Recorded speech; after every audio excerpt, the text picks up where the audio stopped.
Ice cream video ni Nico Meneses viral. Kamakailan na nag-viral sa social media ang isang lalaki na kung saan nagpapakain siya ng ice cream sa kanyang anak sa isang mall. May isa pang bata na lumapit sa lalaki na tila gusto rin matikman ang ice cream. Ngunit sinabi nga ng lalaki na hindi niya ito anak. Kaya sa mama niya raw ito dapat magpabili ng ice cream. Narito nga ang saad ng lalaki sa video. Aniya, eat ice cream. Uy, hindi na makita anak ah. Gusto mo rin? Pabili ka sa mama mo. Ang nasabing video ay in-upload ng nagngangalang Nico Meneses sa TikTok. May caption pa ang kanyang post na, "Kanino bang anak to?" Mabilis ngang umani ng iba't ibang reaksyon mula sa mga netizens ang nasabing TikTok video. Marami ang natuwa, ngunit mas marami nga ang nagalit sa nasabing video. Lalo na nga sa paraang ginawa ng lalaki na pakikipag-usap nga sa bata.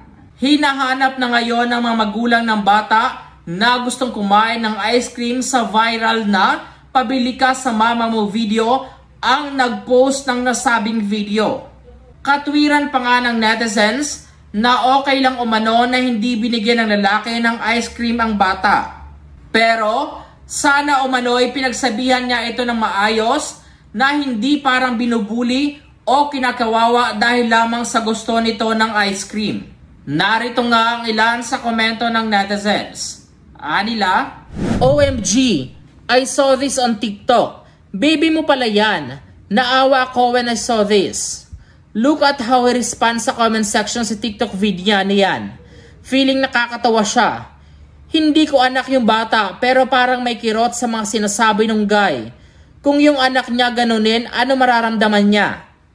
Emotional damage, kawawa yung bata. Sana pinagsabihan na lang ng maayos, di yung pinahiya. Pinost pa yung mukha. Good luck na lang, hanap ka mama niya, quiz." Samantala, nakarating na nga sa mga magulang ng bata ang nasabing insidente sa video. Sa post ng ina ng bata na may Facebook name na Astro, sinasabi nito o humihingi siya ng tulong para nga matunton ang nagpost nga ng nasabing video. Hinahanap nga ng mga magulang ang address na nagpost dahil wala uman itong pahintulot o consent sa kanila, lalo pat 4 years old pa lamang ang kanyang anak na si 7. Ayon sa ina, magsasampa umano sila ng child abuse at cybercrime lawsuit laban nga sa nagpost ng video. Narito nga ang post ng ina. Aniya, "Help! We're looking for the whereabouts and address of a certain Nico Meneses and Jen Micolte, who posted a video including my 4-year-old son 7, whose video is going viral without our consent. Any leads for the complete address will be greatly appreciated for child abuse and cybercrime lawsuit."